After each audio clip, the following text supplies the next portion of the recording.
ఈమెది curly, ఈమెది వచ్చేసరికి wavy ఉంది, ఇంకా సిల్కీ ఉంటుంది, స్మూత్నింగ్ కెరటింగ్ చేయించుకున్నంత సిల్కీ ఉంటుంది.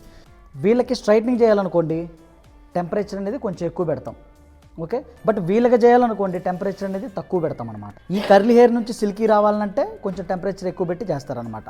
బట్ ఇక్కడ టెంపరేచర్ ఎక్కువ పెట్టాలన్నా కూడా వాళ్ళ వాల్యూమ్ ఎంత ఉంది, ఇది థిక్గా ఉందా పల్చంగా ఉందా చూసుకోవాలన్నమాట. వీళ్ళకి కర్లీ చేయాలంటే తక్కువ హీట్ పెట్టుకున్నా పర్లే వచ్చేస్తుంది. బట్ వీళ్ళకి కర్లీ చేయాలంటే హీట్ అనేది కొంచెం ఎక్కువ పెట్టుకోవాలి.